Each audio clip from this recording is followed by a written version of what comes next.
Ladies and gentlemen, welcome to Meanwhile Here on Earth.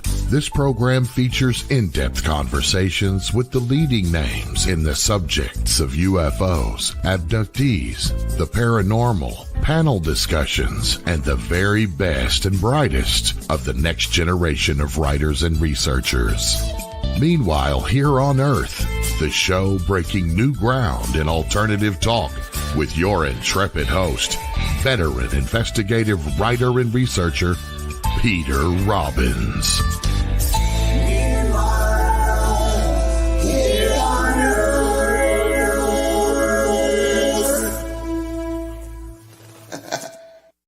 Well, hi, and welcome back to Meanwhile Here on Earth with me, your host, Peter Robbins, or just welcome to Meanwhile Here on Earth.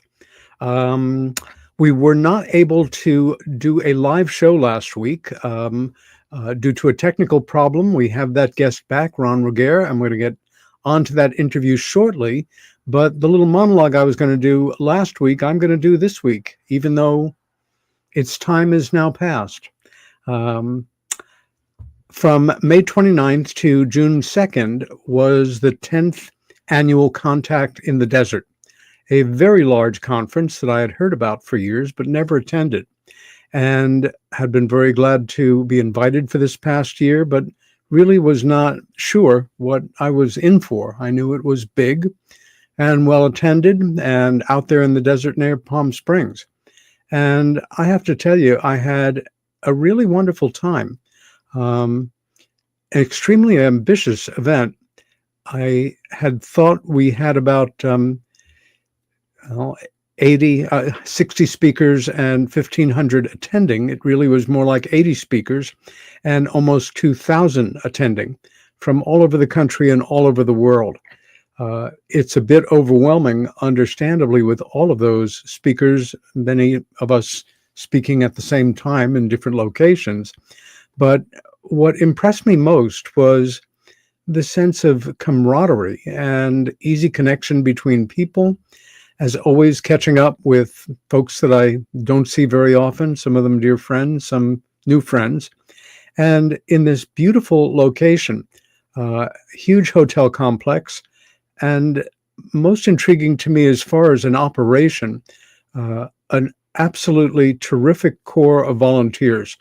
Most UFO conferences and other events like this do not run with paid staffs, and I'm sure they had to have at least 100 volunteers for this event. All of them absolutely on purpose and doing a great job. Also, that the event is run as a nonprofit. So anybody who is, sniggeringly saying they're in it for the money, wrong. Their operating expenses must be really impressive as a conference in many ways. And if you're ever able to attend, do. I'll show you a couple of quick pictures here of heading in.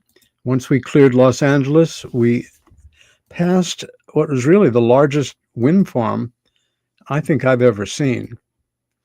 And you come out of the desert into this true oasis, drive up this beautiful row of palms, and enter this land of leisure.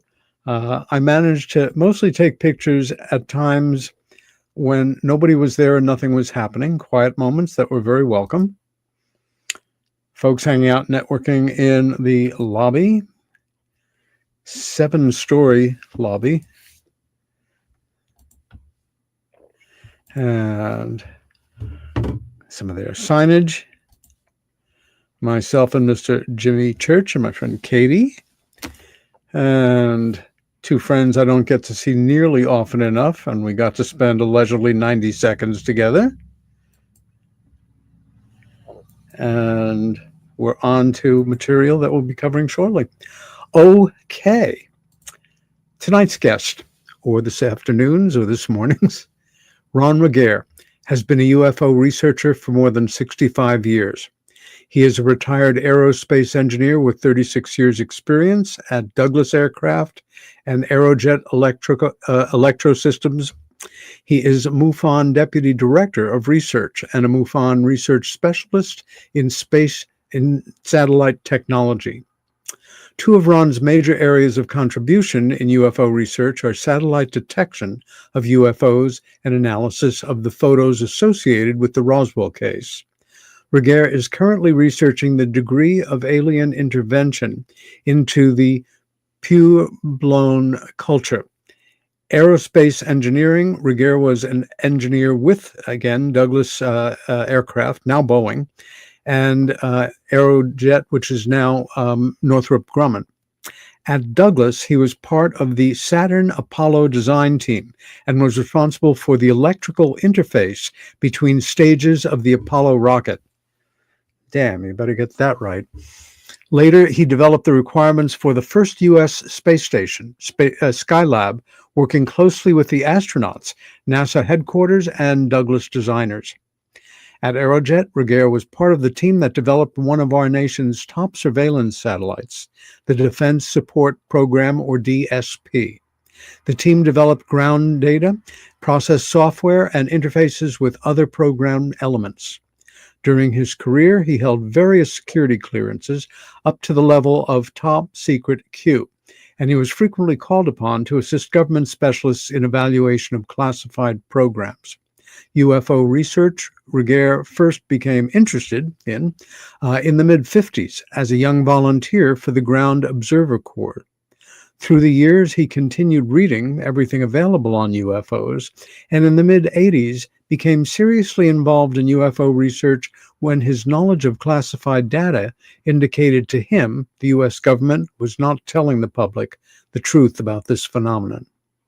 In particular, he based on technical details in the 1976 Iranian UFO case, and a very important case that was, Ron became convinced that U.S. spy satellites were detecting UFOs.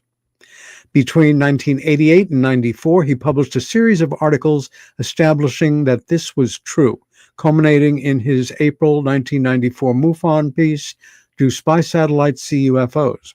Also in 94, Ron made the information available to a national audience as a guest participant in a documentary on the Iranian case on the TV program Sightings. In 1998, Regehr published a monograph, How to Build a $125 Million UFO Detector, which is an analysis of the technical problems involved in satellite detection of UFOs. Regehr's Iranian UFO paper, which won first prize in MUFON's 2006 Best Evidence Contest, combined newly published information with Regehr's analysis to show that the 76 events in Iran provide irrefutable evidence of the reality of UFOs. Other research done by Regehr contributed to knowledge about the Roswell case, and we'll certainly be hearing more about that shortly. Between 98 and 2000, Regehr played a key role in bringing to fruition research on that case's Ramey office photos carried out by Regehr. Continuing here. I'm going to leave it there because we just continue to discuss the particulars of Roswell. Ron lives in Rimrock, Arizona, where he enjoys his retirement and research. He is happily married with 4 daughters, 2 sons, a grandfather of 5 boys and 4 girls, and has 3 great-granddaughters and 2 great-grandsons. Ron Regehr, it is a pleasure to welcome you to Meanwhile Here on Earth. How are you doing, my friend? Very good, thank you. It's nice to be here. Finally. Yes, it's true. And you and I have known each other for a lot of years, and this interview conversation has been a long time coming. Ron, let's begin really at the very beginning. Can you tell us where you were born and a little bit about your childhood and your family?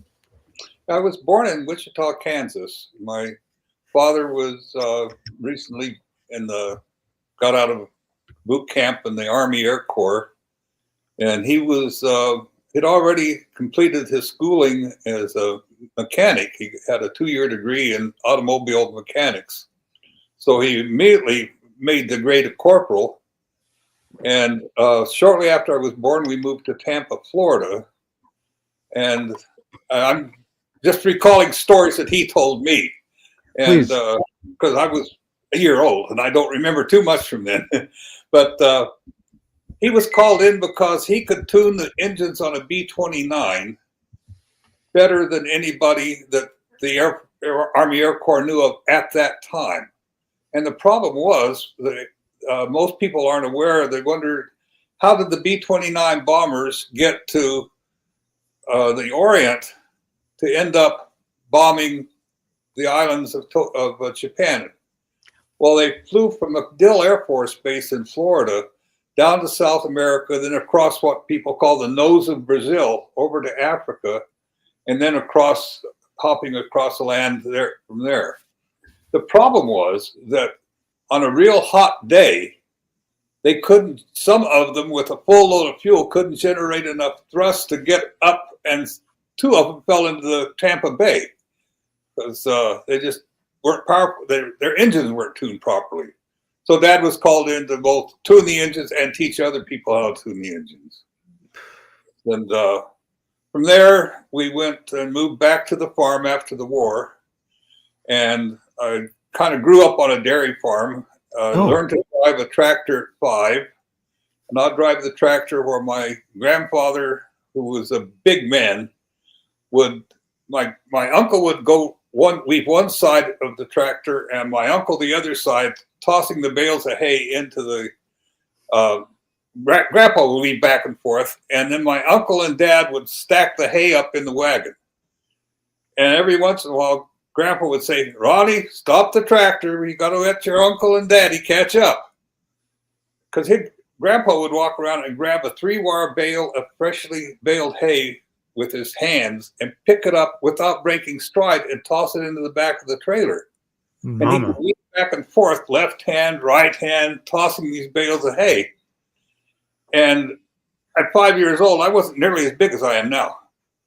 And so I had to grab hold of the bottom of the steering wheel, jump off the seat, both feet would hit the clutch, and then I could reach over and grab it down into a lower gear, and the spring of the clutch would pop me back up onto the seat. It was crazy. Wow. But it was a good way to grow up. And we went to the store once a month to buy a case of cream soda for Grandpa, because that's what he liked to drink. Buy salt and any spices or canning lids that Grandma needed for canning. Everything else, everything we ate, we grew and canned. So everything we ate was organic. We didn't even know about grocery stores. I remember the first time I went with my mom and dad into town and ordered a milkshake. My dad ordered a milkshake. And I don't want a milkshake. I want a malt. And he said, "What's the same thing?" I said, "I know what milk is, and I don't want it shook up. I want a malt." That's ice cream and stuff. So I learned what a milkshake was. But it was later on. I was always interested in airplanes. I think because of my father's influence. And Army Air Corps kids, we grew up with that in our background. Amen. And so I finally got a pair of binoculars, and I was trying to identify all these airplanes. And somehow my mother found out about the Ground Observer Corps, and that was a civilian organization and would receive a logbook. And the idea was, this was before the DEW line and all the other, the Civilian Observation Corps, their job was to monitor the skies and to write down the airplanes that they could see. So we had a logbook to log the information in, and then a silhouette book that showed the silhouettes of different aircraft. Exactly. And I'd heard about flying saucers in 1947. I heard about it later. I don't remember when I was 4 years old. I was born in 1943. But so I thought, well, I could see flying saucers too. I never found one, but it was something that I could use that aircraft spotting as an excuse to look for flying saucers. It was fun. And so because of my interest in aircraft and technology, I decided early on I wanted to become an astronautical engineer. Wow. Which I did shortly after I graduated high school. I went to Northrop Institute of Technology and got my degree, and then was immediately hired by Douglas Aircraft. And this was, well, to be honest, anybody that breathed and could walk through the front door was hired then, because there was a shortage of personnel to work on the Saturn Apollo program. Oh, boy. And so they put me in charge of the electrical interface between the Saturn IV stage and I joked about that before, but it's not funny. This is an extraordinarily, this is a tremendous responsibility, to put it mildly. Yeah, it was. And I was aware of it, and I knew that I didn't know everything that I should know to do that. So I relied on my team to look at different things. So I had 5 team members with me, and we would all explore different areas and get to know our little niche of that one interface, because there's a lot of signals. There's a signal that goes down together to send control signals down to the stages, when to start the engines, how much thrust, all this kind of stuff. But yeah. The one signal you didn't want to mess up was the one that ignited the squids that separated them. You get that one wrong and the whole thing's messed up real quick. So anyway, everything worked. And on my weekends, I would go down to the airport in Huntington Beach. It's close now. I think it was Meadowlark Field was the name of it. And there was an old race cloth and wood racer aircraft there. And I was fascinated by it. Yeah. And so there was an old guy there that wore mechanics overalls and had the hat with the bill turned up, a cigar in the corner of his mouth. And he would work. And then finally he says, "What are you doing here working on this plane?" And I said, "Well, I'm interested because I think it's a brown racer. And it was the first aircraft that had an NACA, which is a predecessor to NASA, airfoil. I can't remember the number, but I knew the airfoil number, the shape of the wing." Right. He looked at me like I'm from outer space, and he says, "How do you know that?" And I says, "I'm an aeronautical engineer." He says, "Where do you work?"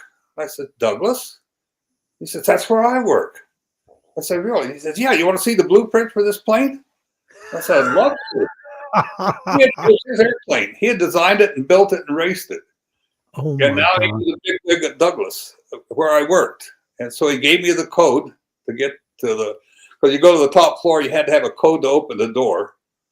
And then go in there, there's a pool with a fountain. His secretary's got a desk big as my drafting table. Go in, and he said, "Mr. Jones," or whatever, I can't remember his name, your 10 o'clock is here, or something like that. And I go in, he's got an aircraft carrier for a desk. And I mean, he's got all these blueprints laid out on it. And we go through it, and then I looked at my watch and said, "Oh, I'm sorry, my break's over." He said, "Who do you work for?" And I said, "Bert Hager." Buzz the secretary, "Call Mr. Hager and say Mr. Regehr's here with me." Okay. So I spent about 2 hours in his office, and it came to be lunchtime, and he says, "Why don't you have lunch with me? I've got some guests you'll want to meet." And it was the director of NASA and Story Musgrave, who was Oh, my gosh. And the purpose of the meeting was to try to determine what to do with all the rockets left over. Now, you're old enough probably to remember the history of our rocketry. And it wasn't that good. We would lose quite a few rockets. And that's why the astronauts were such heroes, because some rockets would lose 50% of them at launch. And so the Saturn Apollo program, Saturn I, was extremely reliable. We had no failures. And it was the same systems used on the Saturn V, which was a bigger spacecraft. And so they figured we'd have some left over because it appropriated 17 of them. And we've got permission to build 17 over payment schedules and all that. But I mean, that was the contract. And we knew it was going to have some left over. So we decided that lunch meeting, we were going to have to build a space station. And the first 2 stages of Saturn V would put our third stage into orbit. And the way worked the same way for the moon landing. Would go into orbit and then would circle until the opportune time came, and then fire our rocket to send the astronauts to the moon. So instead we said, well, we're in orbit, we'll just leave it in orbit, and we'll build a spaceship inside it. Since we don't need the thrust of this, we don't need the rockets, we'll just use a big old container and use that for a space station. So we built all the space stuff inside of it. It was originally designed to be launched wet. In other words, build up the fuel in case we needed it. If North America can get their second stage to give us just that little bit of oomph more, we can go into orbit good, no problems. So we decided to do a dry launch, which is what we did. And so that's how I got on the team for the Skylab, our first space station. It was a lot of fun. It was What a day that must have been to successfully get that up and running. Oh yeah, and the moon rocket, watching the landing there, all that. It was heady times. Ron, did there come a time before you had become an engineer where, returning to the subject of truly anomalous, unidentified flying objects, really came fully into your thoughts and your ideas because you had had a sighting, an experience, or just became more intellectually interested in it? What was it that originally pushed that idea to the forefront? How did they do it? I knew airplanes. I knew how wings worked and interaction of fuselage and empennage, and I knew the lingo. Engines, jets, props, rockets. How did they do it? And so it was a curiosity as to, since they're flying around, how do they do it? What's their propulsion system? What's their aerodynamic system? How do you go from sonic or supersonic speeds to stop or make a 90-degree turn? As I was reading, and that's why I was reading every UFO book I could get my hands on, trying to learn something about these things, because I wanted to build one. I wanted to be the first one on a team to make one. And if I could figure it out, well, by golly, we'd be doing up there. We'd be going to deep. A very simple commute to work as well. Yeah, but never did work that out. Still working on it, but I haven't got there yet. During the years at Douglas, you were working with a particularly high security clearance with other men and women with high security clearances. Do you remember ever hearing any banter or remarks or asides, either serious or dismissive, about the UFO phenomena on the job, so to say? Well, at Douglas, I didn't have a high security clearance. The NASA programs were all unclassified. And so I got my first security clearance when I got what I call my Polish transfer to Douglas Long Beach, where they build airplanes. And that was, things would be slow at the space division. And so we'd kind of draw lots as to who got to go to the aircraft division and spend a day looking at airplanes and having a good time instead of hanging around trying to figure out what to do. Well, I got over there, and a former supervisor thought I'd been laid off and was too proud to say anything. So he called my boss and said, "Don't lay off Ron Regehr. I got a job for him over here in the aircraft division." So that was on a Friday. I go in Monday, my boss is steaming. He says, "What in the hell are you doing getting a job behind my back?" And I said, "I didn't know anything about it." And he said, "I had to lay off somebody anyway. Now I don't have to lay anybody off. I can transfer you over there and everybody get their jobs." So I went over there, and what they wanted me for was they just got a proposal started on the Airborne Warning and Control System, AWACS, which is to put a big radar dome, look like a flying saucer, on top of a DC-8 and fly it around so you can find out what bombers might be coming in from the Soviets, because they were our big threat then. And so I needed a secret clearance for that. So while I'm waiting for my clearance to come, they said, "Just write a spec for the AWACS program for us." So I did. Next thing you know, I'm held up to security because I've gotten so many of the parameters, design parameters, spot on that were classified numbers. And they want to know how I did it or who was telling me. They thought somebody was. I said, no, it's simple. You've got an RS-232 rack, and what's the best radar it fits into? It's this radar system. And that weighs so much, and next thing you know, I'll put together the system, I had the performance parameters. So they put me as team lead on that part of it. And the contract went to Boeing. Yeah. And I got laid off at that time, in aerospace, they're forbidden by federal law to do this now, but the program manager and one assistant program manager would stay on the program. Everybody else would get laid off Friday. Over the weekend, they'd evaluate who they wanted to call back, and then you get called back the following Monday with a telegram. So I got laid off at about 11 o'clock in the morning, and at about noon, I get a phone call, and I forget the guy's name. He was my first boss at Aerojet. He called me up and said, I heard you got laid off. Wait a minute, I haven't even called my wife yet. And turns out my boss knew him and called him up to let him know that I was available. So he called me to come in for an interview. So I went in Monday morning, first thing for an interview. I get home and there's a telegram and they wanted to hire me back.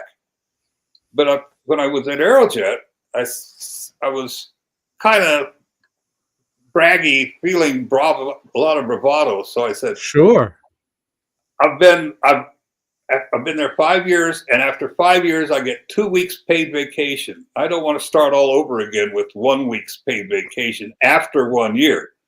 I want 2 weeks paid vacation from the get-go." Anything else, Mr. Regehr? Yeah. I want a 25% increase from what I was getting paid at Douglas, because I'm going to have to travel 53 miles one way to get here. And I want that just for gas money. So they agreed to it. So for 30 some years, I commuted 53 miles in LA traffic every morning and afternoon to go to and from work in Huntington Beach to Azusa. Holy shit. If I'd had learned the language tapes, I could be fluent in every language known to man now. You realize that? And I studied a lot of English. A lot of road time. I know Huntington Beach only because it was by chance the very first place in California I visited on my very first visit. Oh my, yeah. I had met a young woman the year before when I was traveling abroad who lived there, and the rest was history. But I remember it was most famous for its international surfing competitions. Amen. Ron, at a certain point, life took you to the Southwest, where you have lived for many years. What brought you there, for starters? Well, when I was married to my first wife, I wanted to retire early and do something else with my life.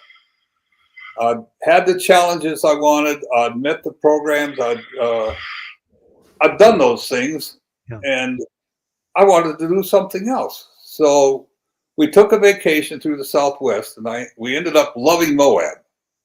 And we found this little hotel up in a place called Thompson Springs, which is about 40 miles north of Moab.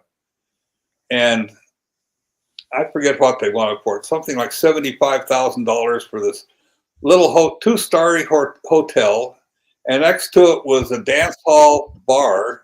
Wow. And then another building that was vacant, and then 3 trailer spaces for mobile homes. And I would own the town. And I thought, well, that's fun. It had a landing strip. And I was friends with John Lear, and I thought, well, this would be perfect. I could redo the hotel. And it had one bathroom on the top floor and one bathroom on the bottom floor. Oh, gosh. Chamber pots for every room. I mean, I was going to make it lavish 1880s lavish hotel, and then fly in Japanese and other tourists. I was thinking Japanese because I had a Japanese friend who said, if you can get a rifle range, you can have the Oh, place filled with shooting that's yep. to shoot rifles. So Very I even good had point. a draw. I had a Wow. friend of mine who you've probably heard of, John Lear. And John Lear was agreed to fly them into my little airstrip from LAX and pick them up, take them back at the end of the week. Wow. So I all kind of worked out in my head. And then we found another place. It's a campground and a mobile home park for about half the price. I ended up buying that. And I fell in love with the red rocks of Moab and everything. It's a beautiful place. If you haven't been there, it's a must to go to destination. But so for bought that in '88, and then in the year 2000, I decided I've had enough of this rat race. I'm going to retire. So I retired and moved to Moab and took over operation of the campground and mobile home park. And then unretired. Yeah, and unretired again. And one of the things that interested me was petroglyphs. And so Yes. I started looking at petroglyphs, and I said, there's more to this. Everybody, even today, 99% of the people call it rock art. Yeah. It's not art, it's a language. Exactly. And it's there. You've heard the phrase written in stone? Well, it's written in stone in a petroglyph. Yeah.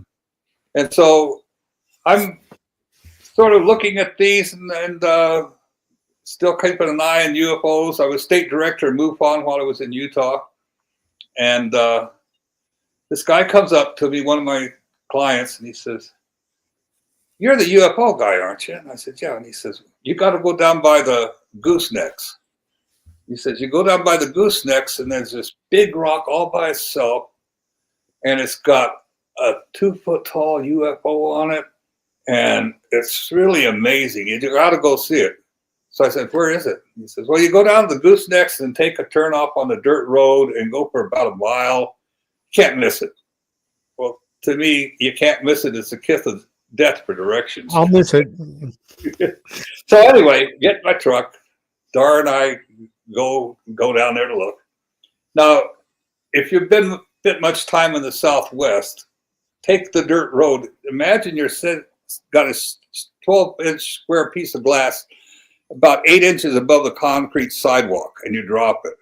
It's going to shatter. And that's about how the roads are around a lot of these areas in the Southwest, because there'll be a dirt road go up to the cattle pond, another one to go up to a place where they can get rocks to make a rock wall, another road. Anyway, so a mile in, there's no rocks. It's just scrub. About 2.5 miles in, there's 2 rocks off to the side, about 100 yards or so, but they're nice big rocks. So Dar goes to one, I go to the other, and as I'm starting to get up close to it, I can hear voices. You know how when you hear voices from another room, you can make out it's talk, but you can't quite understand what they're saying? Yes. Well, okay, I'll know. I'll ask them. They might know where it is. So I go around, and there's a beautiful sand bottom in the shade. Nobody there, no footprints. I go around the other side. I've gone all the way around the rock. No sign of anybody. Dar's headed back to the car. Renee Donato. Got to tell my daughter, "Love, I'll call you back, okay? Bye."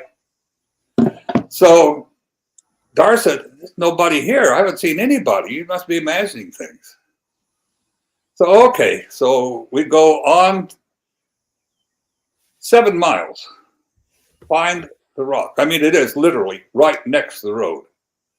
And there's the first one that you had. I sent you the picture that says fleeing. You want to show the fleeing picture? Let's see. That one there. Okay, the bottom of the picture there is this oval. That's a UFO, or Patuvota in Hopi.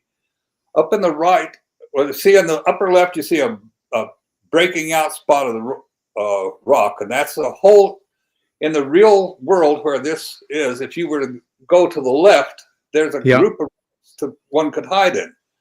Now, over to on the right side, at the top, you see a little rectangular figure. That's a man, and he's got his ears up. So that means he's alert and looking ready. But you see the two sets of deer footprints. Well, the two little dots behind the long part, that's the dew claws of the deer. And those dew claws only show up when a deer is running. If the deer is walking, the dew claws don't dig in the ground. So Ron, for the casual viewer, we're listening to your words, but they don't see the nuances. Is this this particular series of petroglyphs, is this associated with a particular nation or tribe or language? They're pretty much universal. It's almost like universal sign language, and it's a language of its own. And if you want to learn how to read these, the first thing you do is get out of your head that it's art. It's artistic, of course, but look at it as a language. And what is this telling you? And that's what you want to find. So what that says is he sees this craft, he's frightened, and he runs to hide in the rocks. So you can see where the path leads directly to the rocks from him. So the next one, and this is, I got a confirmation from my Hopi brother on this one. No, that's a Hopi. This is in Second Mesa Hopi. This is a Hopi maiden in a flying shield. Okay, we're looking for the man captured by the serpent. Okay. That one. Whoa. Okay, now here he's got his hands down, and he doesn't have any feet, so he can't run. That says he can't run away, and his shoulders are slumped like when you're helpless. You can't do anything. Yeah. And the serpent, the two bronze on his head, that means flying serpent. Over on the right, you see the big circle and the four little circles. He's the mountain lion clan. That's it. So he's captured, the mountain lion clan members captured by this flying serpent. Then the next one is returned. Okay, here we go. Okay, and here you see on the right-hand side, there's a woman. You can see the hairstyle. It's of a woman. And then the middle person who's holding their hands isn't quite all there. And that's representing a spiritual type of person. And here's the other guy. Now, on the left hand, you'll see two spirals. Yes. Now, when you read spirals, you read them, imagine you're taking a climb up a really steep mountain. So if you're always go clockwise, and if the clockwise movement takes you into the middle of it, it means going up. If it takes you wider and wider, that means going down, just as if you walk down a hill. Sure. So bottom spiral, he's stopped by a serpent and the circle spiral is closed off. I see. So the top one, you can see it's open at the very top. That means he's able to come down with the help of the spiritual person. So he's captured, his fleeing from was captured and returned, all on one big rock, like a triptych. And, there's more there, but I was interested in that. I was focused on that one, getting those. Later on the same trip, we went down looking for some more, and we found some beautiful petroglyphs. And then Dar walked back to the car, and as she walking back, I had a real strong impression. I got to go around. There's something to see around here. I walked around, and there's a little teeny bull's head petroglyph. And it looks like it was made yesterday. I mean, you can see the desert varnish, the blackness on the rocks, and the red rock is underneath. And as they peck on it to inscribe the images, it removes that desert varnish. So it's a lot lighter where the varnish has been removed. This one, there was no darkening at all on the inside. And then as I looked at it, in sort of amazement and bewilderment combined, I hear two male voices laughing almost hysterically. It sounded like the two guys that were on the other side of the rock. And I said, Dar, did you hear that? She said, hear what? I said, the guy's laughing at me. No, didn't hear a thing. Now, as an engineer, you are by nature a pragmatist. You're not a mystical New Age goofball. No, Anything but.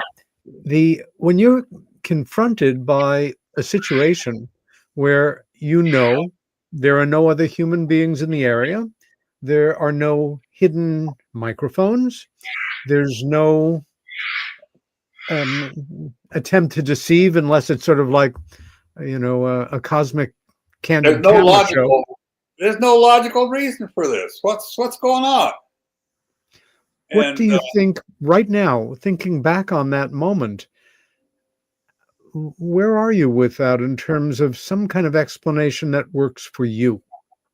okay, what I think it was there many of these sites. That panel, by the way, I've talked with my Hopi brother about it. And that's a very significant panel. I didn't have any pictures of it, but he says it's spirit. It's a spiritual place, and I think those people, the voices I heard, were there to, first of all, kind of laugh at my not knowing where I was, but also to encourage me, because there's something going on here. I want to find out what it is.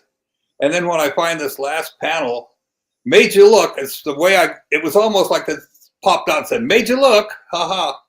But I think it was to lighten, so that I would not subscribe so much to what the spiritual significance of it was, because I was ignorant of it. And it was almost like going into a church and not understanding the religion. And it's sort of like they were trying to deflect me a little bit to just ease it up and get out of here. So, Ron, is it fair to say that you and I, for example, were facing this completely non-standard situation, that no amount of deductive reasoning or common sense is giving us any kind of conventional answer? Therefore, my kind of default position is there are rules as real as those in physics. Water boils at 212 degrees centigrade, Fahrenheit. And that when we don't understand a phenomena, we human beings historically tend to mystify it, and it becomes quasi-religious, as opposed to, this is perfectly explainable at some point in the future when we know the explanation. Right. But I'm not going to give in to get all hocus pocusy about this. It's simply some laws going on here that, I have yet to wrap my head around, and I don't need to at the moment, but that it's governed by actual principles and not magic. Right. Like I could put it in a box, and this box is physics, or this box is aeronautics, or this box is whatever. I don't know what this box is labeled. But that's one thing I really appreciate about my wife, Dar. She those labels on boxes. I haven't even seen the boxes yet, so that helps, and we're a pretty good couple in that regard. Did your interest in petroglyphs precede a general interest in the world of American Indians, Native Americans, in Native culture in this country, or petroglyphs captured your imagination and led you into your studies regarding original residents here? Oh, it was kind of a combination. It was more originally just petroglyphs, and then I met my Hopi brother. I met him online, and he knew I was a drone operator. I think I'd mentioned something about flying a drone over the Grand Canyon with David Childress and Chris O'Brien and some other folks there. And so he wanted to know if I could come down with my drone, because when he was building places to put mobile homes, he'd found what he thought was the remains of an ancient Hopi village. Wow. And he talked to some elders in his tribe, and they said, yes, there was one in that area. So I went down and flew my drone and got to know him pretty well. And then one thing led to another. He invited me over, and I'd already met Cliff Mahooty. I don't know if you remember Clifford Mahooty. Oh, I remember him. Geez, of course. In fact, I was just about to ask you where you met Clifford. Yeah, and son Cleve is taken over for Clifford now, and he's the Zuni connection. So I had that Zuni input from him, and it matched quite a bit with the Hopi. Ah. And so I got to know more and more about my Hopi brother, and he and I became very close. And then he started gifting me with things that were almost mystical and magical for somebody that most people would call, at least 10 years ago, ignorant savages. I mean, I showed the interesting rock. You want to put that up? Did I show you pictures of that? Yes. That was, that's one side. Notice that this rock is about 2.5 by 1.5 inches. And where was this found? That was in the Kiva at First Mesa. And it was, and there's the other side of it. The other side is shows Orion's belt, figure, and a star. And that's, I don't know the significance, and he doesn't know, except it's very, very old. Yeah. And there's no rotary tool marks. You can see tool marks on it looking close, but nothing like a dribble or a drill or anything like that. Sure. It's all mechanical. Yeah. So he gave me that, and I still have it. And it's just a fascinating artifact. I don't know what to make of it other than, here it is. Figure it out yourself, guys. Sure is. It's like a lot of things in life. We can speculate, but we can't really prove it. But it is extremely interesting, especially in our field. It reminds us of something we've seen elsewhere. Ron, at a certain point, your two interests came together in the logical way that they might, that visitations did not begin in 1947. And a lot of original residents, Native Americans, American Indians, have origin stories in the stars, like so many other world cultures. At some point, something brought those two interests together for you. Kind of the ancient astronaut idea, your engineering background, and Native American culture and history regarding their history of contact with the star people, as they're often referred to. Yeah, there was I had a strong feeling, an inclination, but there was no aha moment. The closest aha moment I got was when my Hopi brother was telling me where the Kachinas came from. And the Kachinas come from deep space. Then they come to Mount Humphreys, which is the mountain range north of Flagstaff, Arizona. And then from there, they go to Hopi, and then to Zuni, then to the other Pueblos. And then they come back to Zuni, then to Hopi, and then they have the last dance of the season is a home dance where they send the Kachinas back to Mount Humphreys to go home. And so I've been doing this for many moons, hundreds, thousands of years. Now, Clifford told me that the Kachinas weren't these monstrous, ugly things that we see depicted in Kachina dolls now. By the way, the proper term is, there's no CH sound in Hopi Zuni. So it's Katsina to get a more proper pronunciation. But anyway, the Kachinas were so handsome and so marvelous and so polite and so wonderful, everything you could ask for, that the women were falling in love with them and wanting to be with them. And it made it very difficult for interpersonal relationships. So they went to the Katsinas and told them this, and they said, "Oh, well, we're sorry, we'll change." So they became ugly or grotesque or whatever term you want. Now, whether that's just a Zuni tale, whether Clifford made that up on the spot, I have no way of knowing. I have not corroborated that.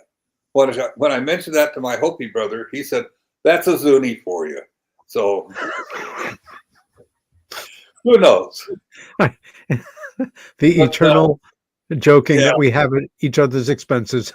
Yeah, but it's interesting that there are. I have a collection. Dar and I have a collection of probably 75 different Katsinas now. Wow. And I should say carvings. Not all things people call Katsina dolls are Katsina dolls. There's mudheads, which participate in the ceremonies. They're protectors of the earth. Then there's clowns, and the clowns in Hopi culture have the same analogous performance as clowns in a rodeo. They're there to entertain the crowd, but they can see the bad people, not human being people, but the bad people from underground, from the sky, and so they can see those, and they protect the Katsinas and protect the people from them. Just as a rodeo cowboy entertains the crowd, but when the cowboy gets thrown off the bull, he distracts the bull so the cowboy is safe. So it's sort of not, I didn't mean to hit your knee with that when I stuck my foot out at the same time. We got a closer connection we knew.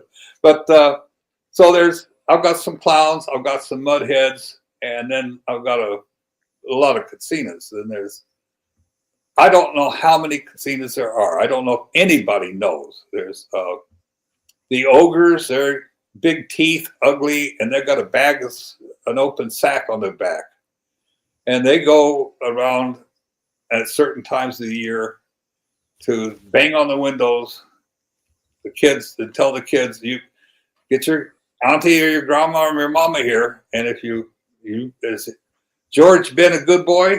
And if he hasn't, throw him in the bag. We'll eat him for breakfast. This is kind of a more aggressive form of Santa Claus knowing whether you've been bad or good. Amen. And if you've been bad, you're lunch. But there's all kinds of Katsinas. I've got a gourd Katsina because gourds, corn, and beans were the sister crops. The gourds would cover the ground and keep the weeds down. The corn stalk would grow up and give them corn. The beans could climb on the corn stalk. So they're called the three sisters when they planted them. And I've got a couple of corn Katsinas, and those are powerful. They all have a purpose in tribal life. And I'm still in the first week of kindergarten learning about these things. But it's a fascinating evolution for me to learn about. There's so much, and it's so deep. The culture is absolutely fantastic. It's learn something every time, and it's interesting. My Hopi brother is Maleva is I guess you call it tribal position name, and he's the one who brings them up. He's responsible for bringing up the ant people and the stone people and the others that live underground so they can participate in ceremony. And he can see them and interact with them, and the clowns can see them, but most of the people can't see them. I don't know if that means they physically can't see them or don't. And whenever I talk to him about these, it's almost like, oh, you poor child! I have to start at the beginning and explain it to you. He doesn't say that, but he started out at 7 years old in Kiva every night with the elders, talking to them and giving them lessons, teaching this them. Is a perfect place for us to hold off because we have run out of time. We are coming into a 5-minute break. Please stay with us. Peter Robbins here. My special guest, Ron Regehr, Meanwhile Here on Earth, returns in 5. See you then. You might have to dance. I'm going to go feed the animals real quick.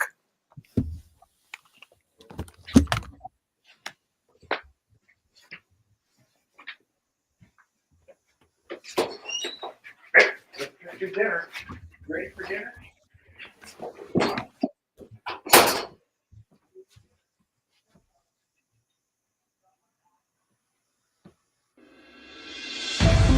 The new book, How to Research a Haunted House by paranormal investigator Margie Kay and professional researcher Violet Wisdom, is now available from Unex Media. This one-of-a-kind book explains how to do research on a house with uncommon methods and resources used by historic home researchers, and how to determine who may be doing the haunting and why. How to Research a Haunted House can be used by homeowners, renters, investors, and it should be in the library of all professional paranormal investigators. Get this unique book at unexmedia.com or amazon.com. That's unexmedia.com or amazon.com.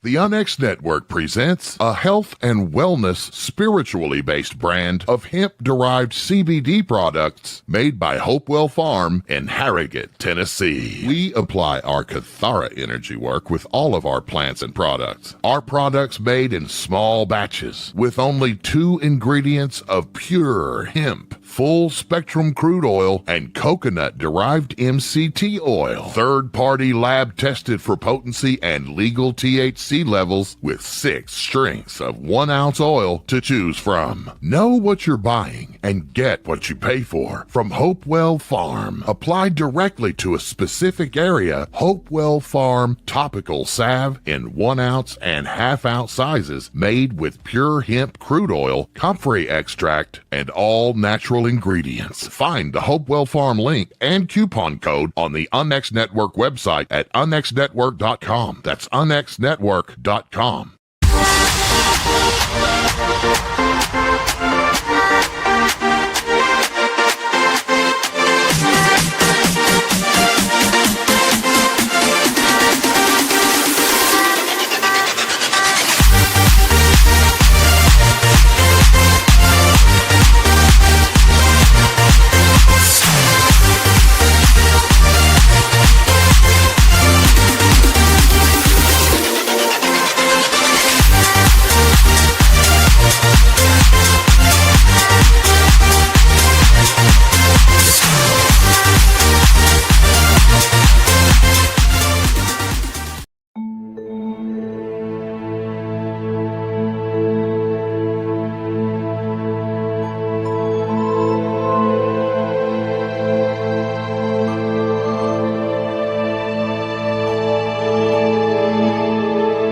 And we are back. Meanwhile, here on Earth, the show, Peter Robbins, your host, and my special guest tonight, Mr. Ron Regehr. Welcome back, Ron. Thank you. My dogs are happy. My cats are happy. My parents are very angry. Well, you can't please all of the furry creatures and feathered creatures at the same time sometimes. I know. Well, my cockatoo, this is her cuddle snuggie time. The cockatoos are the teddy bears of the cat world. They like to be held and cuddled and snuggied. And warning, anybody that's ever gets a cockatoo, never ever cuddle them more the first day than you're willing to do every day for the rest of your life. They're going to outlive you. They live to be about 80 years old. So, and they're smarter than most of us will ever be. Oh, yes, they are. And very funny. My Ollie bird, he's an Amazon. He likes to go over when it's seeds. He goes over and he'll pick a seed cup up and tip it upside down. And oops. They're amazing creatures. He's the one that talks. He talks. He says, "Hi, baby," whenever I walk in the door. Bye when people leave. People he doesn't even know. He'll say bye to them, all cheerful.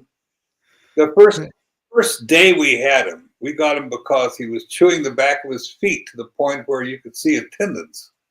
And the people surrendered him to the vet because they couldn't pay the vet bills.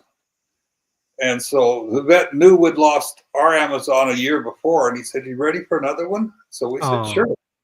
So we brought him home, and Dar gave him a piece of corn, just cut a little section of an ear of fresh corn out. And he grabbed that, took a bite, looked her right in the eye and says, "Poor diet, poor diet."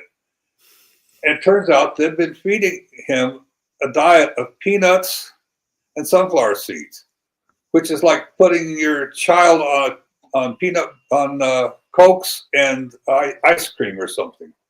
I mean, that he was malnourished was his problem.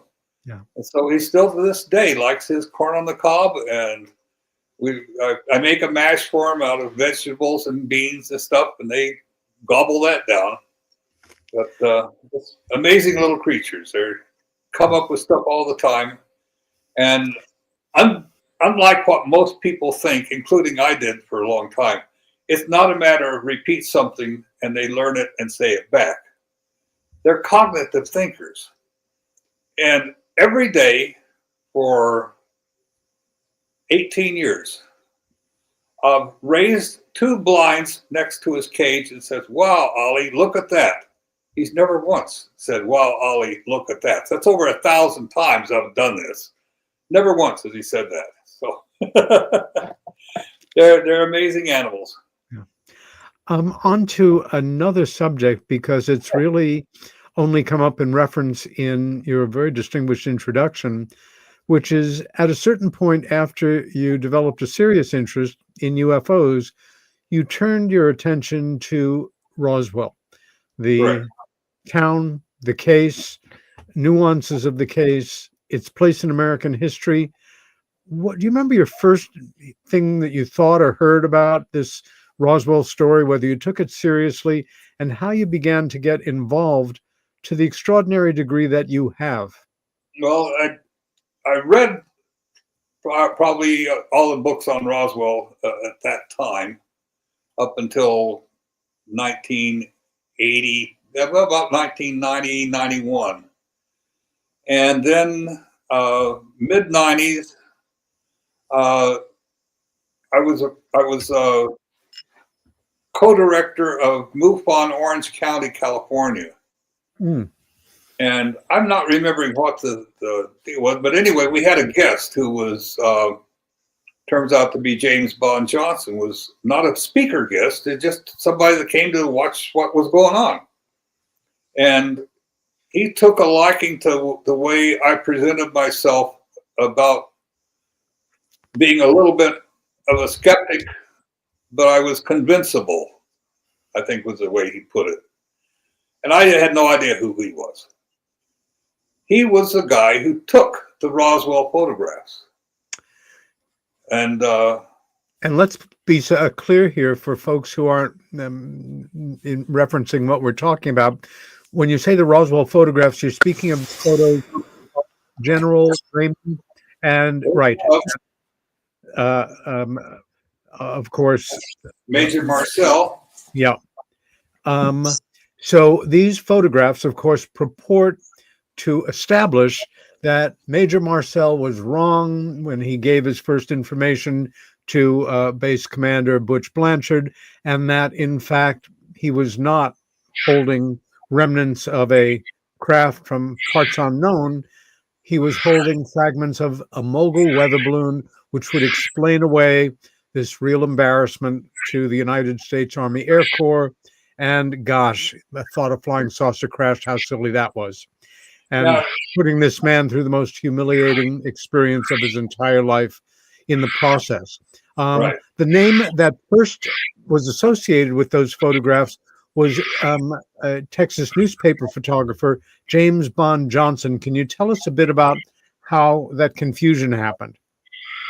Well, Bond thought it was a plane crash. He'd investigated. He was not a photographer. He was a reporter. But he happened to use his savings bond money from World War II savings bonds to buy a speed graphic camera. Yeah. And so one day he got a call from his boss about had been called to go down. He worked for the Fort Worth Star Telegram to the air base there and talk to General Ramey about this flying saucer thing because it found out about it. Just happened, yeah. Yeah. So he went down there and there's nobody there. He walked right up to the general's office, was let in. And the packages of this stuff were laying on the chair and underneath the chair, wrapped in butcher paper. So he unwrapped it, put the paper down, and moved the stuff around. And Ramey helped to move some of the stuff around, and Ramey posed with it. And he took 2 pictures of General Ramey, and then 2 pictures of General Ramey and his adjutant or aide, Thomas Dubose. And then later on, and years later, when he went to go back and look at the pictures, he found that there were 2 of Major Marcel all in the same folder at the University of Texas, Arlington. So he assumed he had taken those as well, because it was the same stuff on the floor. Right. And so that was sort of the end of it for him until he got a call from George Filer. George Filer is, I don't know if he's still with us, but he used to have a weekly journalism called Filer's Files. And yes, a retired United States Air Force fighter pilot. Yeah. And so George had been contacted by General Ramey's widow because she and her sons were upset because people were calling her husband, their dad, a liar. And she wanted to know what was in those photographs. What was it? Yeah. And Bond sort of remembered, well, golly, it's been 40 years. I don't know. Let's take a look. Yeah. So he ordered a 5x7 print. And we had one of those, like Sherlock Holmes, a round microscope with the magnifying glass with the handle on it. We're looking there and said, whoa. We could see an I-beam, and it had symbols in it. So he says, well, we got to look at this. So that's what started us on the road to finding out what was in the pictures. And so, let's remind our viewers and listeners that at the time, in the 1940s, a speed Graflex camera had about the best optics that you could access on the civilian market, minus the really upscale like Leica optics. And for me, and I have to say this, in my entire time in the world of UFO studies, seeing this evidence emerge was really one of the most exciting, in a quiet sort of way, revelations about the nature of what we would call real court-worthy evidence. up until a certain time, our ability to analyze a printed image, the optical capture was better than our ability to go into it and see it for ourselves until we had the right technology.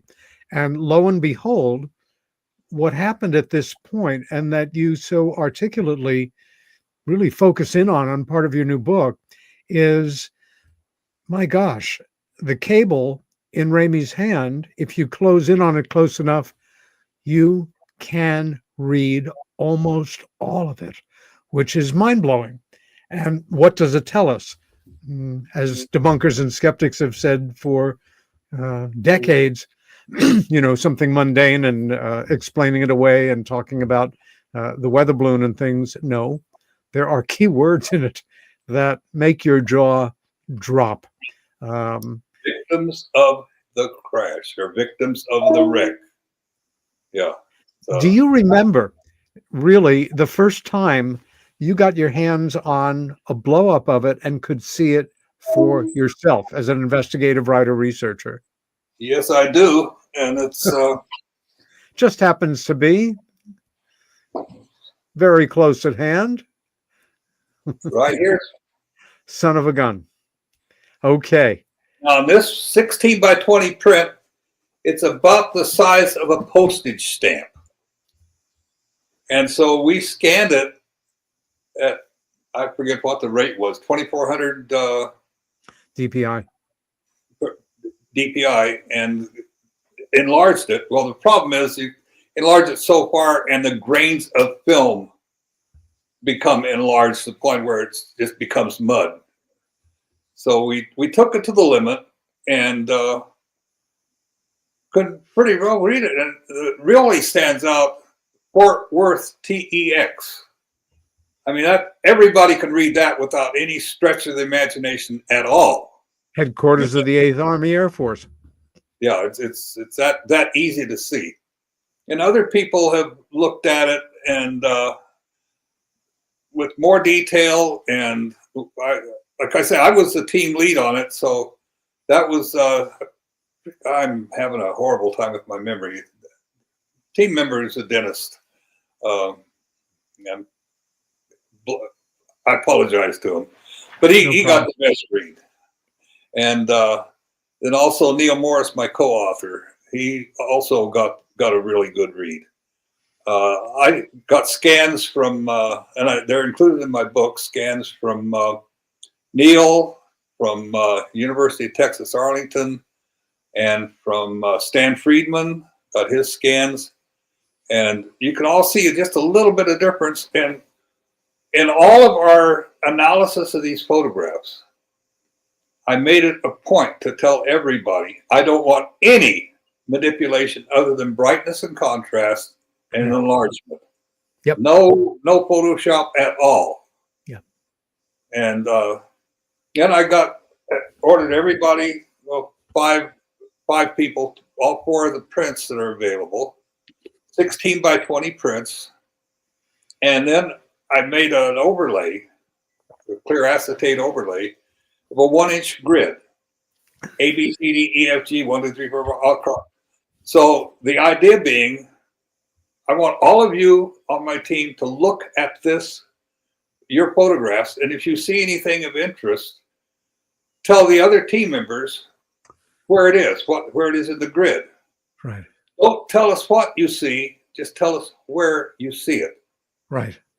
So I could look there and I could see it, and then I coordinated the inputs from them to determine what it was we were looking at. Right. And then there was some strange things like the chrome strip. I think you've seen it in the book. I sent you a copy of it. And then I talked to Mr. Moore, who was a professor. It's in the book. It's not in the pictures I sent you. And C.B. Moore, who was in charge of the Mogul balloon launch for New York University. Fabulous. And him the stuff that we'd found that was strange. 7 items. And I said, you were in charge of this program. Have you ever seen this stuff before? or anything that you could remotely say could be this stuff. Negative on all 7. Now, remember, the Air Force had said originally they captured a flying saucer.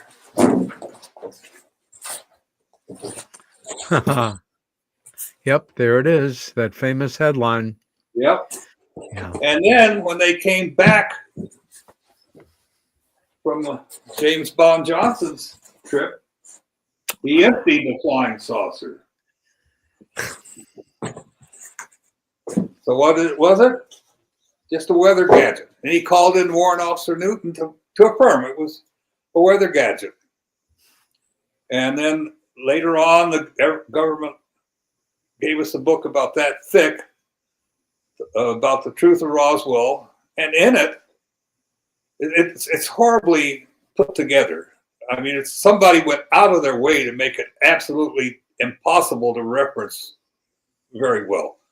Because some pages aren't numbered. There's no rhyme or reason to the numbering system. There's no chapter 1, chapter 2.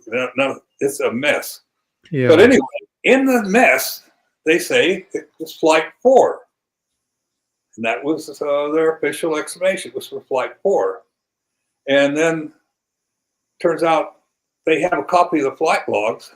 There's no Flight 4. Wonder how that works.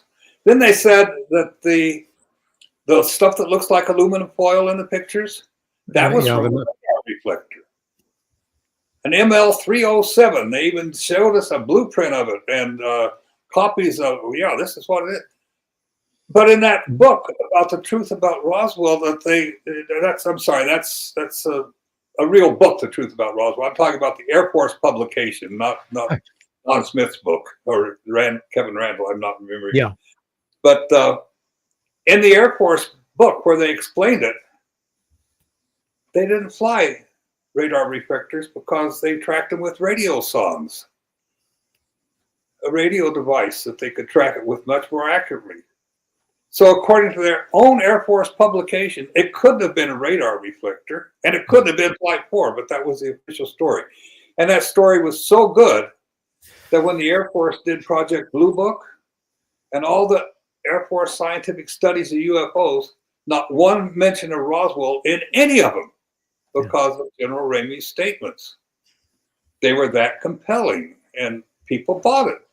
That's when the government say something, and everybody believed it. Unlike today, where kind of iffy if you believe them at all. And it goes from both sides, I think. You kind of wonder what's going on anymore. But at that time, we just won World War II. We're the biggest, strongest, most powerful organization in the world. And when a general spoke, he was telling gospel truth. Yeah. And it wasn't until people started pecking at the edges of the story that they started finding out discrepancies and things that weren't quite, the narrative didn't quite fit. Like the dates of the launch and the dates of the recovery. And then here is the 509th Bomb Group, which was stationed at Roswell, was the only group in the entire world dropped nuclear weapons. Right. They weren't a bunch of guys that said, well, I don't know if that's a weather balloon or not. They were the most highly skilled and trained people in the Air Force. And in the world. Yeah, and in the world. And they recovered balloon just a week before. And my wife, Dar, found a weather balloon when she was a child.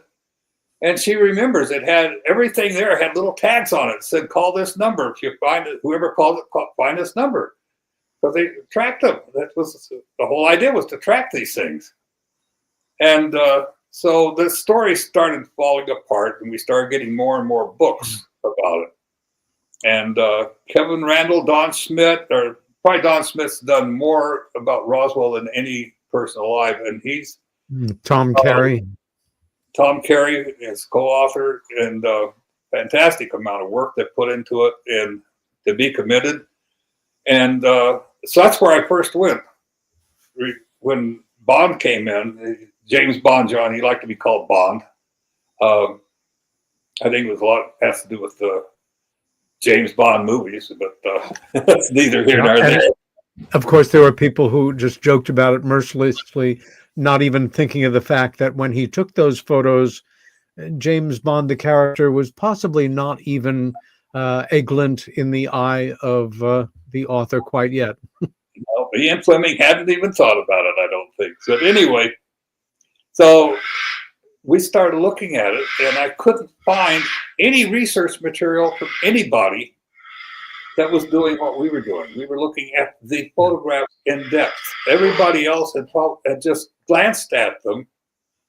I think we were the first ones to get 16 by 20 prints. I never confirmed that. I just have a hunch because I've never heard nobody else has ever written about it or anything. Yeah. So got these and started looking at them, and we find all kinds of things. The first thing was the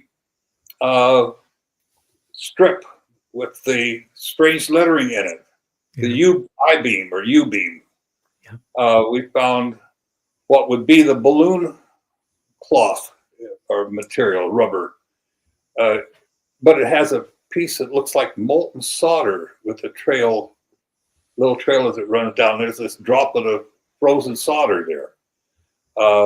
Found what was, if it was a ML307 radar reflector, they told us what it was made out of. It was made out of balsa wood. But there's a piece of balsa wood there that's only less than a 1/4 inch wide that has a strange notch in it and 2 holes in it. It would have no structural strength at all if that was one of the parts in there. And that wasn't in the blueprints. Yeah. There was what we call the chrome strip, which is a piece of metal that's got lumps on both front and back as if it had been very, very craftily folded. You don't fold metal like that. So it's an extruded part. That was not part of anything on a Mogul. That was confirmed by Mr. Moore. There was what we call the switch cover underneath an I-beam. Looks like it's got 3 little illuminated lights in it. I mean, it boggles you when you think about the things that we found that are in the book that nobody had ever looked at before. I don't know if they looked at it to this day. Yeah. Yeah. And that's why I wrote this. Exactly. And in fact, is this book, this is not quite available yet from the publisher? Correct. I'm still working on it.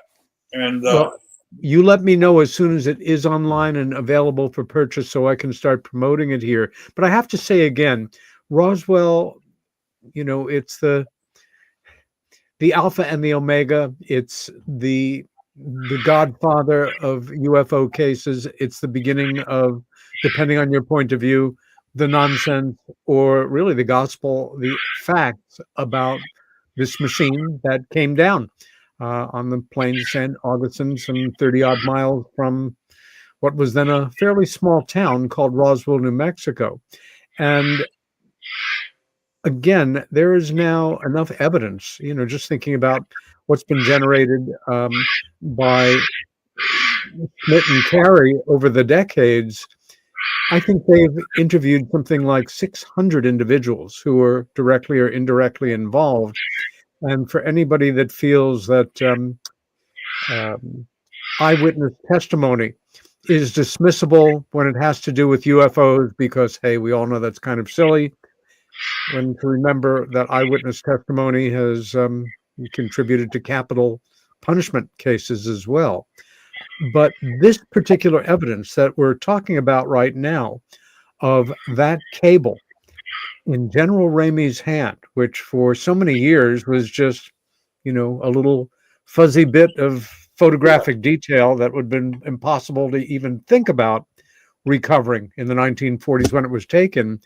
When you actually look at it and you see the key words jump out at you, it's in a class by itself. And you have finally given it justice in a way by creating a new look at Roswell with Right. this book and your research team. And it is Don Schmidt who writes, is it the foreword or the introduction to the book, Ron? The forward. Can't do much wrote- better than that. No. And I was very pleased and to have him say what he said. It was very complimentary. And we did do something that nobody else had done. We established a timeline that conclusively proves the sequence of events of the whole Roswell story. Yeah. The other thing that we did, we found out the time the pictures were taken. That was pretty amazing when you think about it. Yes. If you look through the window of General Ramey's office, you can see the bumper frame and a little bit of the bumper of what turns out to be a 1941 Buick staff car, or 1941 Buick. Did a little bit of digging and found out that, yea, verily, General Ramey had a 1941 Buick staff car at that time. And then you can see the shadow projection down. So when you calculate the height, we know the precise location. So when you get the angle and the location, a little bit of math, and you've got the time. And we got the time within 15 minutes, and we could refine it by the depth of the shadow, but we didn't do that. We thought, the only thing it would do would be open it up to more people arguing about the density of the gray. Of course. Within 15 minutes, close enough.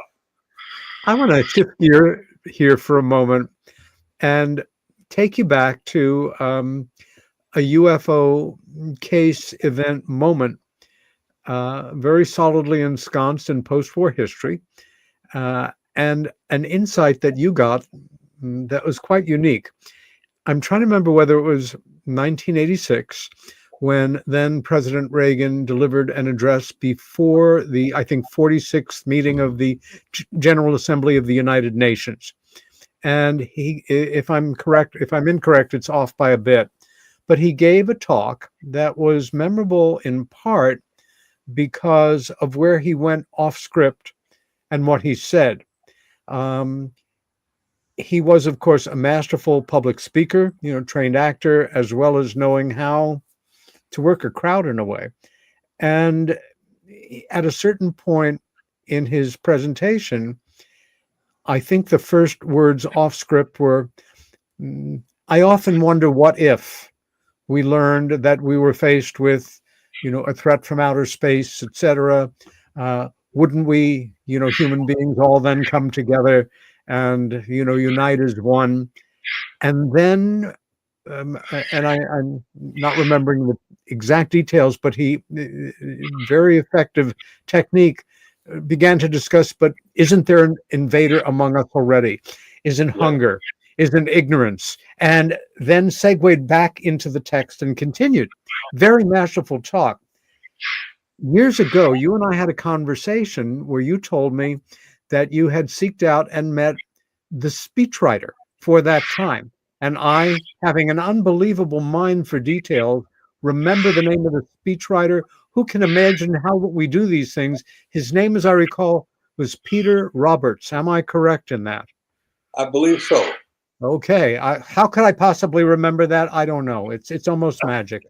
Yeah. But Robert, you had asked him about, that the script.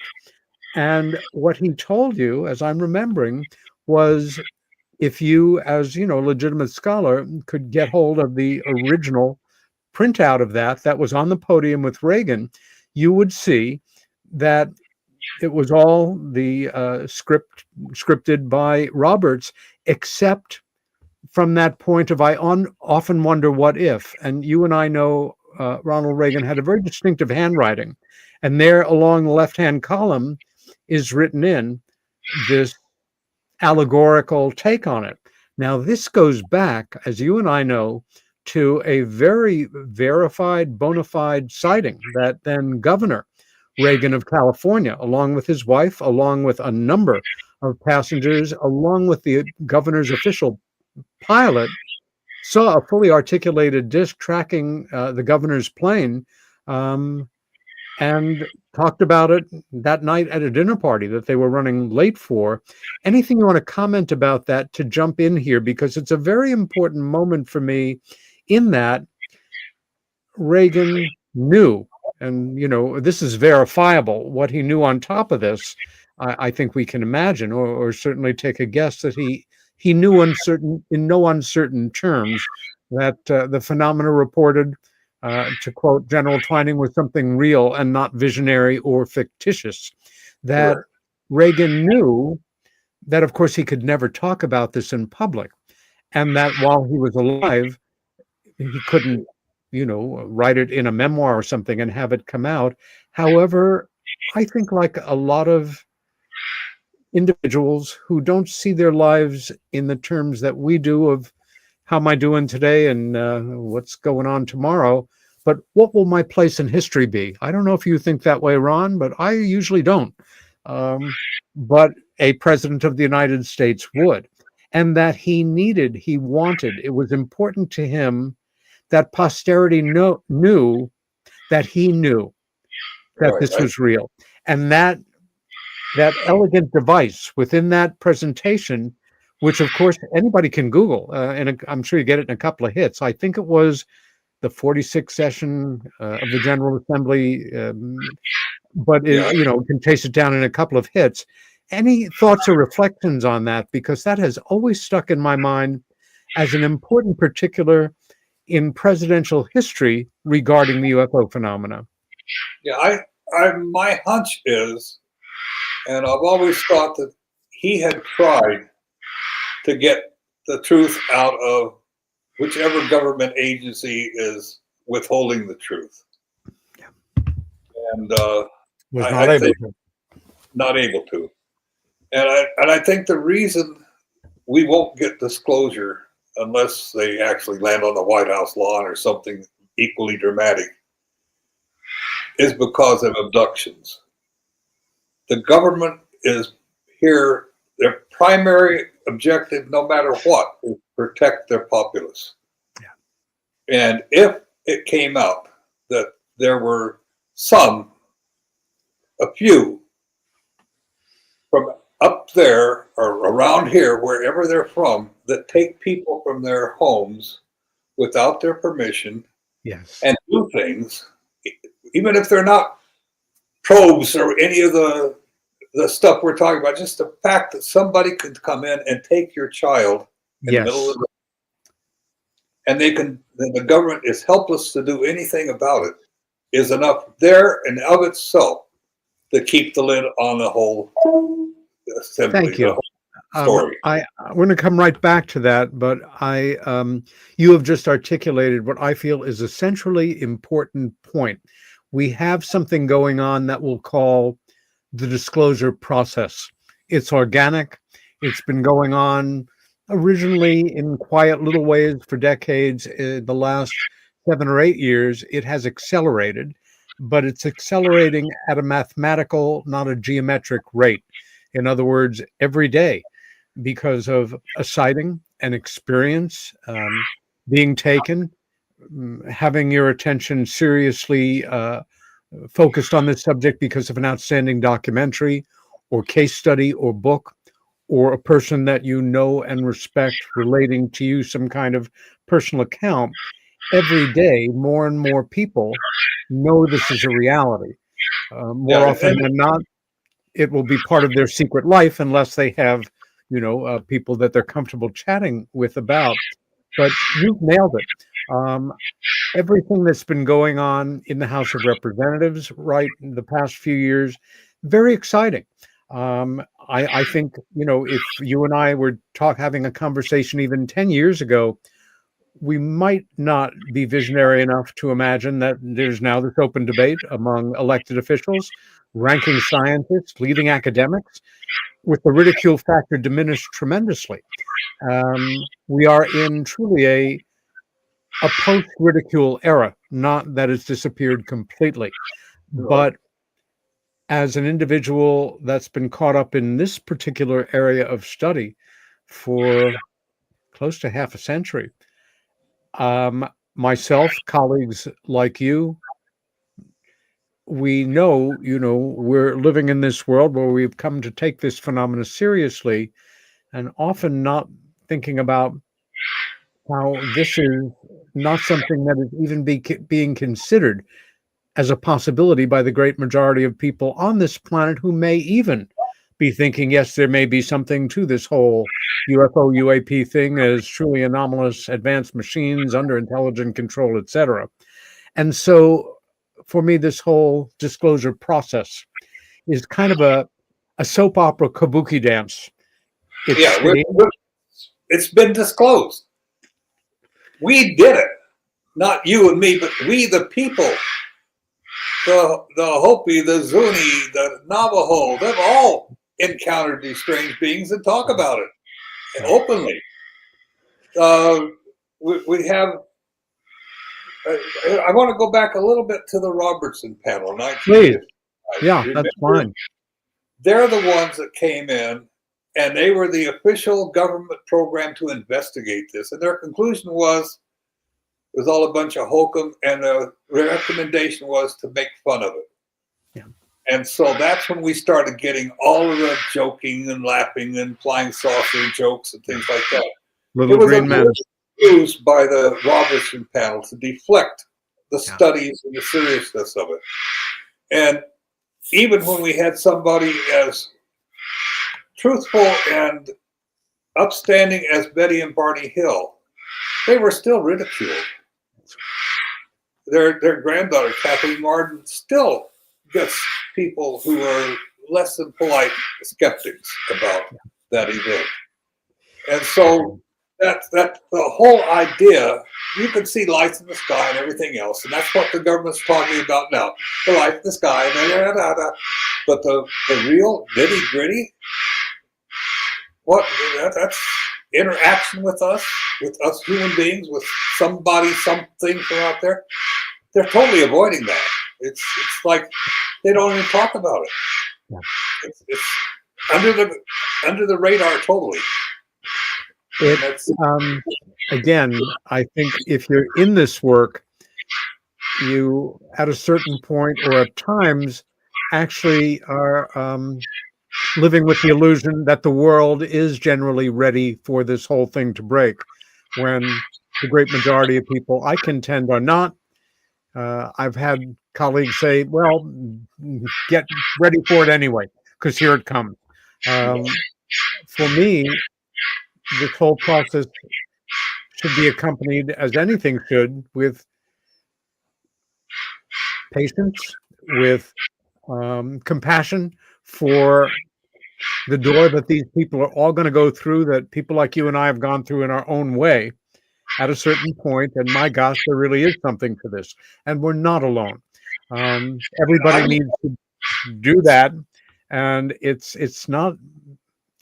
It can be difficult. It can be challenging for any number of reasons. So we're at this moment, we're in a world of aware people and semi-sleepwalkers who this is not where their attention is focused.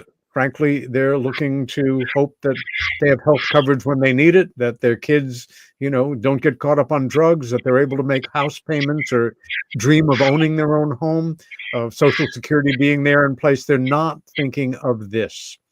And again, our job is to imagine the whole UFO phenomenon as a big onion. And we're peeling off layers of this onion to get to the middle, the germ of it, the truth that's in the side this. And that's all we can do is peel back. We don't have a cleaver we can cut through. And I think that's what people are looking for. Give us a cleaver. We want answers. We're in a society, damn it, where we want the answers and we want them now. And they're not coming. They're here if you want to look at them and see them. They're around us. I mean, there's societies, every society that's been here for any time has had interactions with them. Every one of them. And they talk about it, but nobody wants to believe them. When we take... experience. When we take it right down to the baseline, what all of the hullabaloo is really about is, wait a minute, there are other beings out there that actually have come and gone from here. Nothing that I learned as a child in my secular or religious life prepared me for that possibility. Hang on. I'd rather call you crazy or some mystical, wannabe kind of new age person than consider that everything I thought I knew is now open to question. Much easier to attack the messenger. And we will continue to see that. Yeah, there's one interesting thing that we stumbled across, and that was, remember the alien autopsy film? 1997, it was released that summer, yes. Who could forget that? Well, interestingly enough, we dug into that a little bit and found out that there are some of the same exact symbols in the same exact sequence in portions of the alien autopsy film as there are in the Roswell photographs. Now, for those of you who are not familiar with it, there an English gentleman named Ray Santilli was approached by a gentleman who claimed to have been the photographer of the original Roswell alien autopsy. And he had film that he was willing to sell for a princely sum to Ray Santilli. Ray didn't have enough money to cover the cost. So he went out to his friends and associates and gathered in money to gather enough to get the film. He purchased the film, and it had been stored in tin canisters on edge. Moisture got in and deteriorated the bottom of the film, where he expected to just put it in a projector and there it is, voila. Instead, he hired Spiros Malaris to reconstruct the film. And that reconstruction is what was shown in 1997. Yeah.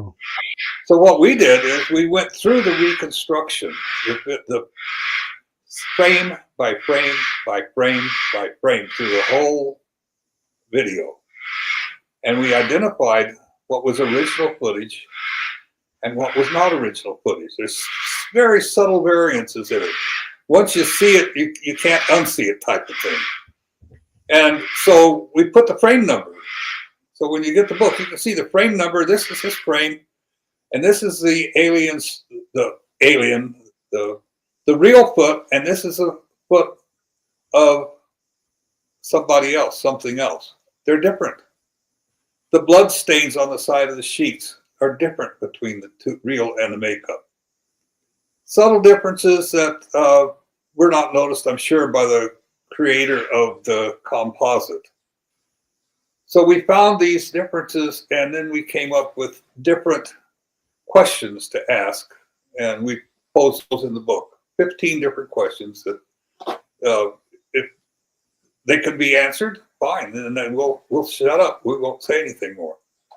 But so we got this, what was considered to be a groundbreaking, revolutionary video of the real alien autopsy.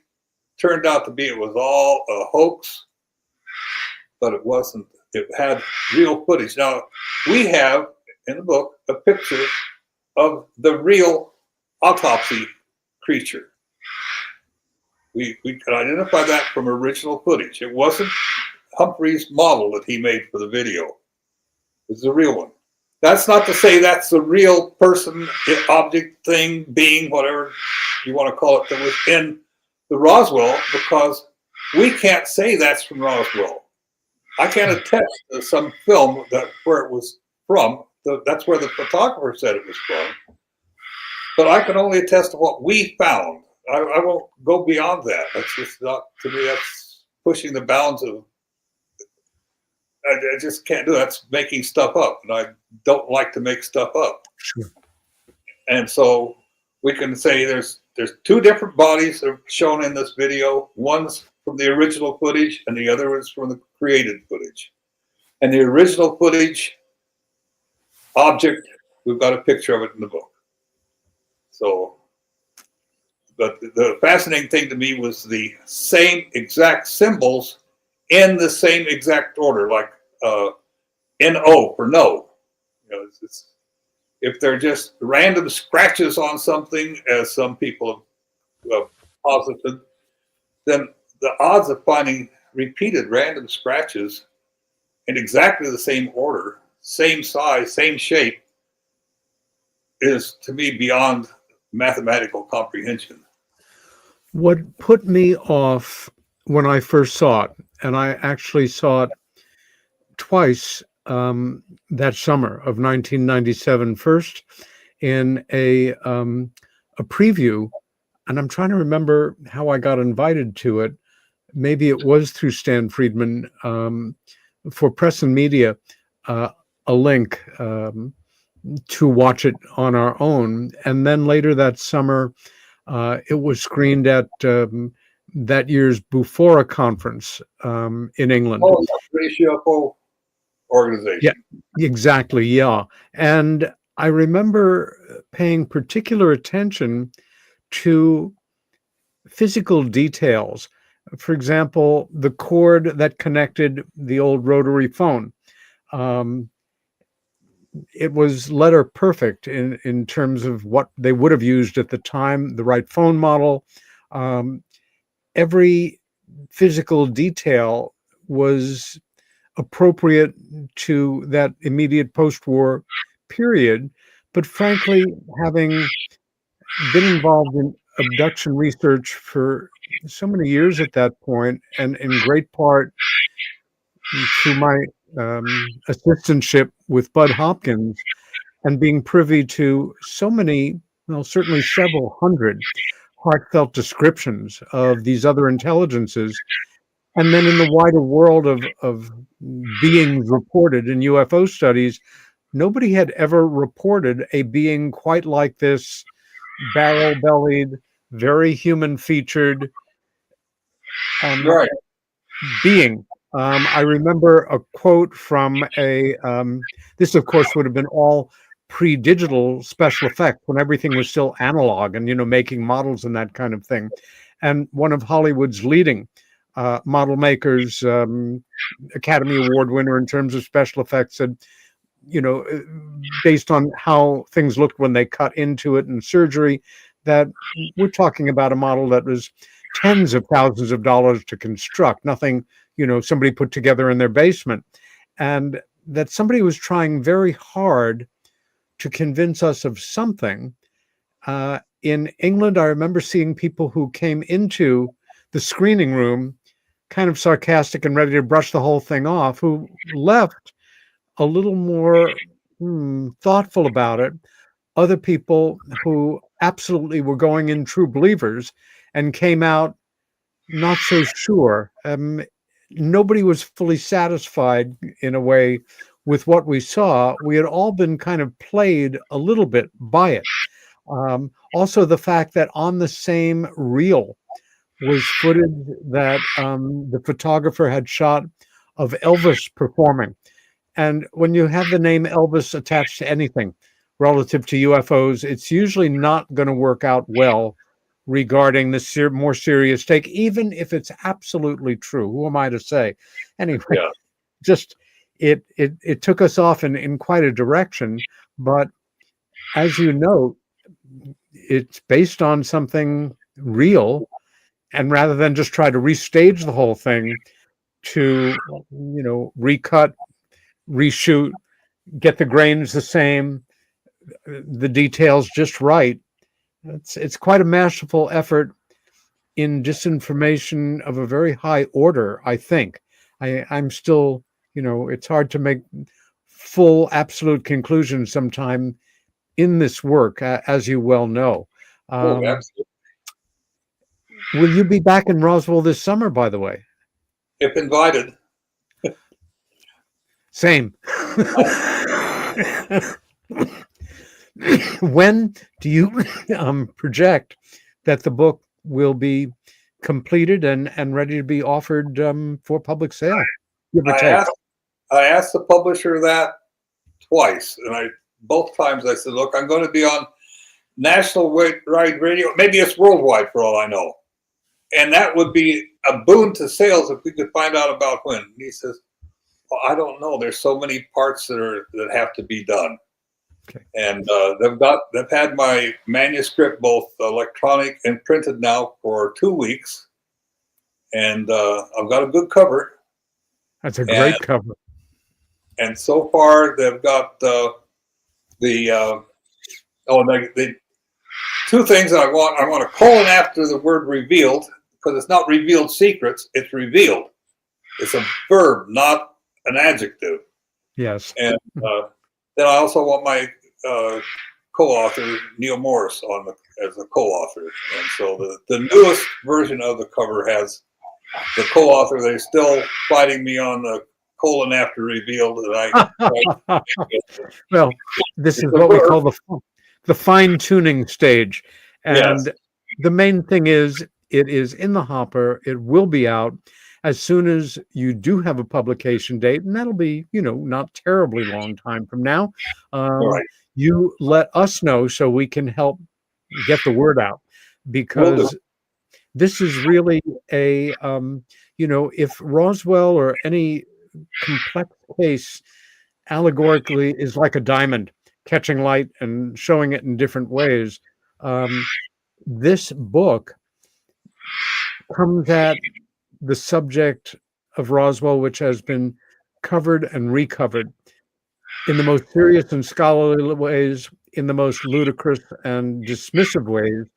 It comes at it from a different facet of the diamond, so to say.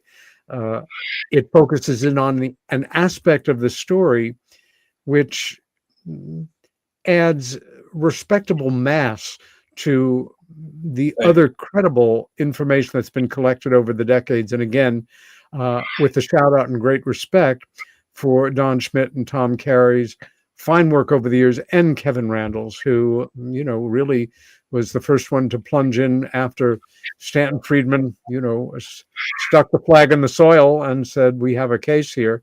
And yeah, exactly. 1980, the first book comes out on Roswell. And from there, we all start to know about this person named Jesse Marcel Sr. And fortunate you and I were to know Jesse Marcel Jr. Amen. And now his grandson is carrying the banner for the family. That's right, of course. And Denise, and widow One Linda. final, before we close, I know we're getting close to the end, and that is, I think we proved to our satisfaction, and I believe those who read the book, that General Ramey was under orders to tell the world it was a weather balloon instead of what the truth was. And we let his widow know that, so that her children and his children could grow up knowing their father was an honorable man. Yes. And that was the important thing for us, not the minutiae but to prove to these children that their father was an honorable man and not a liar. That was, to me, that was the end result. And to do it in such a way that nobody could come back and say, well, look, if they did this, they did that, they may, we tried to be as down to earth and as factual and as we possibly could. And I impressed upon all the team members throughout the entire process, I don't want any going outside the boundaries. None. And I think that comes through. You set the bar very high on this project, and congratulations to you, your co-author, and your team members. This is an important addition to the world of UFO-related literature. And if folks want to get in touch with you, Ron's email address is rregehr@me.com. rregehr@me.com. Ron, it has been a pleasure to spend this time with you. We will, of course, continue our dialogue and stay in touch. Thank you for being my guest tonight. And all I can say is keep your eyes open for this book, folks. I will let you know when it's about to hit the stands, as well as remember to stand up for what you believe in. Stay well. It's going to be come hard on back next week. And again, thanks so much, Ron. paperback, ebook. I mean, I'm not going to narrate one because I don't want to read that long, and you don't want to listen to my voice. But you'll have those three media for it. Thank you, Peter. My pleasure and my honor. Be well.